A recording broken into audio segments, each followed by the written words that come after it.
brought me out.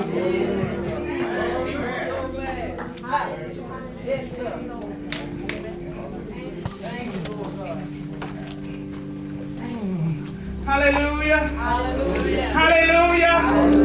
Hallelujah. Glory to God. Get that word from the Lord.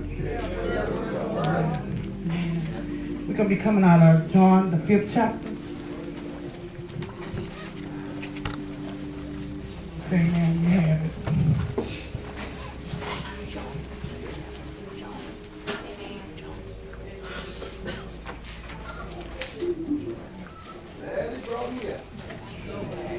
Amen. Amen. And the subject is, welcome to the house of mercy. Wow. The water is fine. Come in.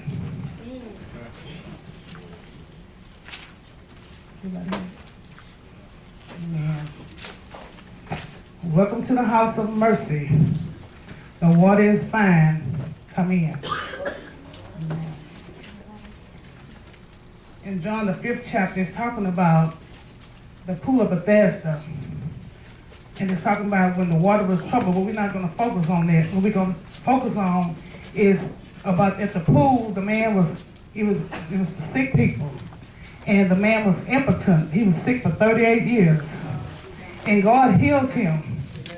But he was laying there, when he was laying at the pool, can you imagine, I'm not a swimmer. See, in my natural realm, I wouldn't want to get in the pool because I almost got drowned before. So you can tell me good that the water is fine. I ain't going to try to get in. I'm just going to let you go ahead and get in. I'm going to stand right there.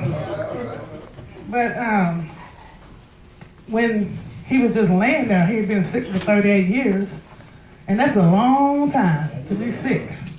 You know, sometimes we all have some kind of illness. We go to the hospital, we've been sick for a long time, in the natural realm and even in the spiritual realm.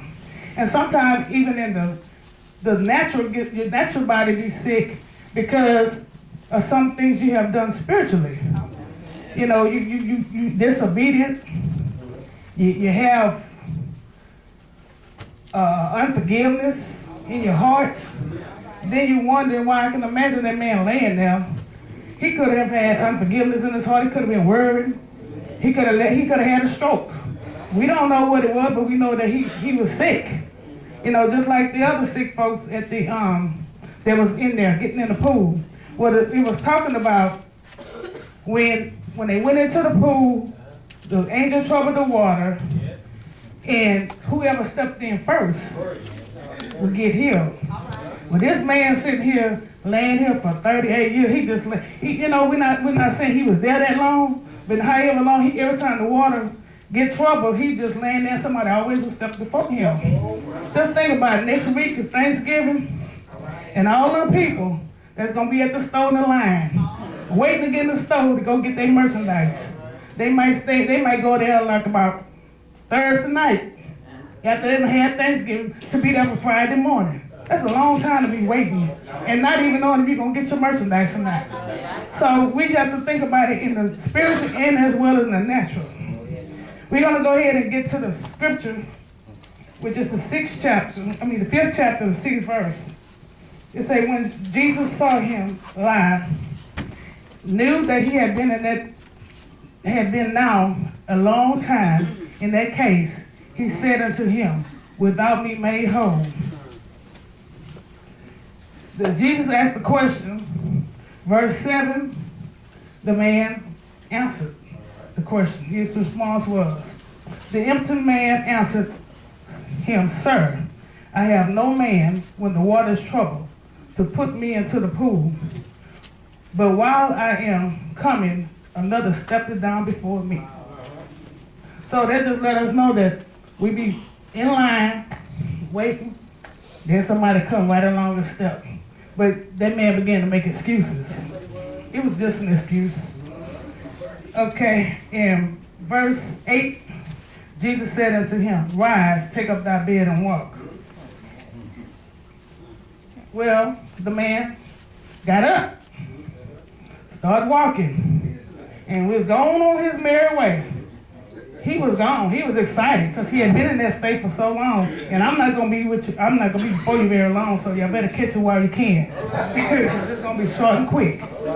And when the man, he left, healed, gone on by his way, somewhere down the line in the other few scriptures, when he picked up his mat and started walking, they want to know because all this was done on the Sabbath day. And during that time, that was the feast of the Jews. They don't do none of this stuff on the Sabbath. You get sick, you can't even carry your bag. But what he did, he just carried his bag. He was going on. He followed the instructions. He kept on going. And when he followed the instructions, they stopped him, wanted to know who told him to work on that day carrying the bag. You know, we don't do this kind of stuff on Sabbath. That's what they said. He said, well, I don't know. He didn't even know who healed him. He didn't even know who told him to get up and walk. Because it happened so quick, he said immediately he got healed. So, in verse 14, it says, afterwards Jesus findeth him in the temple, and said unto him, behold, thou art made whole. Sin no more, lest a worse thing come upon thee. Well, this is a warning. Because Jesus healed him. Finally, apparently, he must have went back to the temple after he got healed. And that's how he met Jesus, because Jesus knew who he was, but at first he didn't even know or pay attention. All he knew that the man told him to get up. I'm sure he couldn't see because of the crowd. Yeah. So when he got up, he left, came back. And when he came back, this good old doctor or whoever say, I done healed you. Yeah. So now what I want you to do, remember that I healed you, but I don't want you relapsing. I don't want you turning back. Yeah.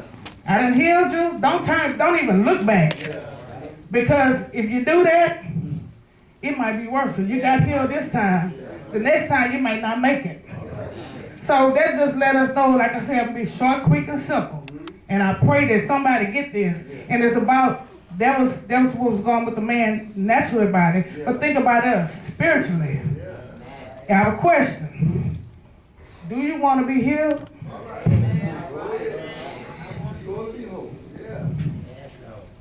You know, how long you been in the state? Only you know what your illness is, because I don't know. So when you go to the hospital, you got to tell the doctor your symptoms, and they kind of like try to figure out, give you the medication. And you're not sure they're going to give you the right medication, but you tell them anyway. So this is what Jesus did. Jesus asked the question, asked him did he want to be healed? And then when the man told him, you know, answered the question, Jesus immediately healed him. But first you have to admit that you have a problem. We have people that's out here, that's in the world, that's on drugs, and you wonder why the world is the way it is. Because you know what? Some of them know they need help, some of them crying out for help, but they don't want to admit that they need help. And until you admit it, you can't get healed.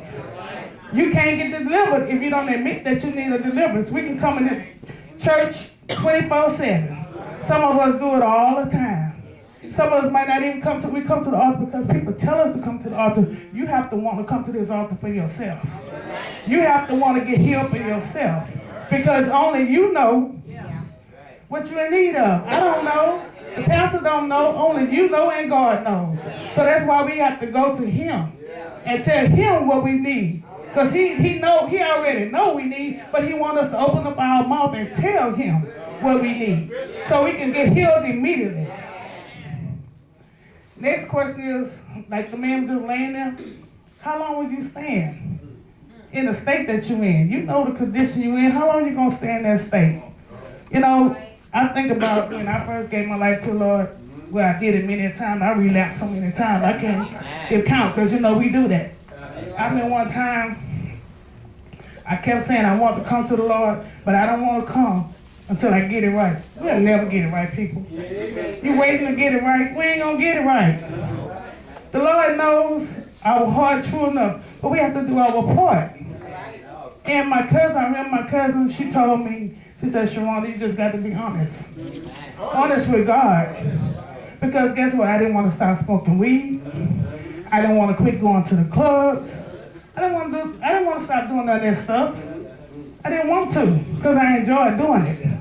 But one thing I did decide to be honest, and I told the Lord, I don't want to stop smoking. Because this weed is good to me. It makes me laugh. I was quiet. I was a very quiet person. I didn't say much at all. But give me some weed. I get to talking, I get to laughing, I get silly. You know, but that's how we do. A lot of people don't want to tell their story. My story is, I wasn't always good. But I was out there. But I wasn't just out there like that. I was classy what I was doing. What I thought I was doing was behind the scenes kind of stuff. That's what I thought I was doing, but I still was doing the same thing everybody else in the streets was doing, but I was just doing it behind the scenes. You know, and the thing of it is, you have to just give it to God, just be real. You be drinking, I used to drink, I hated drinking, but my friends did it. So I did, and I'll be the one to get the highs. I get full because I'm drinking it fast because I don't like it. Trying to be with the crowd. You know, a lot of times, I'm going to tell you this here right now. It might not fit everybody here, but it's going to fit somebody. The word is for somebody. It ain't just for me because it hit me. And it's for somebody. It's just an eye-opener to let us know that when we sinning, when we doing whatever we want to do, that we can relapse if we don't take it seriously. You know, because God is so good. He loves us so much. He let us do that. He let us do whatever we want to do. He let us do it because he loves us so much. But then think about it. That man was sick for 38 years, and God did it for him. But guess what? Hell is real, people. Hell is much worse than that 38 years. That little time ain't nothing. Just like heaven is eternity, hell is eternity too. So we have to make up our mind of who we're going to serve. Like I say, welcome to the house of mercy. The water is fine. Come in. But the choice is yours. You know, Jesus didn't beat nobody down the head to get saved. We come to him. Because the door is up. He knocked on that man's door. And the man answered. You know, that's just how it is with our everyday life. Some of us have so many different testimonies. We can help somebody. But if we don't tell it, nobody will know. We come in here looking pretty, all tore up from the floor up. But you know what? It ain't about the outside. It's about what's the inside. Because all what we do for Christ is what's going to last. You know, I'm a woman right now. My husband is in prison. My brother's in jail. But guess what? I stand and I trust and I believe in God for them. But guess what? They got to answer for themselves. Everybody got to be held accountable for themselves. And my prayer is, Lord, use them. Make them be the men of God they supposed to be. But until they realize, I can tell you 24/7, but until they realize for themselves, which I know God is working on them. But it's a matter of time ain't waiting on nobody. Time ain't waiting on nobody. You know, people talk about the people that been in prison, but guess what? Those are some good people that's in prison. That just made some bad mistakes. And they just let us know right here what Jesus said, it can be much worse. And that's what happened in these people's lives that's going back and forth to jail. They coming in, but they going back. They coming in and they going back. It's just like with us. We come to church, we come in, we leave out the same way we came. And you know what? The thing about it is when God heal you, be thankful. I'm going to tell you, I'm a worshiper and a praiser. Because see, I wanted to sing in the choir, but I sung right here. Because when I was in the world going to 4, 5, 6 double clubs in one night, how could I not? Your word, that was me. How could I not come to God's house and give him my all? When I was in the world, could have died. I never forget one time I was in a club and God gave me a dream of something that was going to happen in the club. And when I went to the club that night, and I looked at my husband at the time and myself, the clothes we had on was in my dream.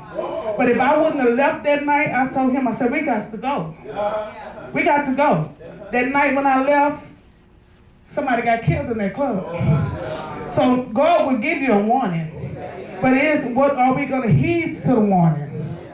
We can't afford right now with the world the way that it is now. We can't afford to live in hatred. It's time for us to pray like never before. Our playing time is out. We can't play no more. But the choice is yours though. Nobody can't make you come to God. Nobody can't make you. We come up here and praise and worship. Nobody can't make you do that. You gotta want it. See, when I come in here, you know what I do? I close my eyes. I don't look at the faces. You know why? It's just me and God. Because at the end of the day, when I'm in that castle or whatever, it's just gonna be me and God. So if God has been good to you, why not come in here and give him thanks? Why not come in here and praise him? Why not show him that you're thankful that he saved you? Why not come in here and show him that you're grateful that you're still living? We talk a good talk. This ministry, God wants to take this ministry higher than where it's at. But it's all about the people that's in the ministry. Because the pastors can't do it and the ministers can't do it by themselves. It's the people. They have to do the work. They have to go get the people. And have to come here and praise the Lord. You know, it makes your pastor proud. When he sees his congregation, he giving word after word. And guess what? He giving good word. He giving us a real good word. We's in a real good ministry. He don't make nobody do nothing. We have a very humble pastor. I'm telling you, from where I came from, I'm used to, you got to be here, you got to do this. Not him. That's an humble man of God. So we need to come in and give God praise and glory and show him that we thankful for what he gave us and what he's doing for us. I'm at my end. Again, welcome to the House of Mercy. The water is fine. Come in. Amen. There is a word from the Lord.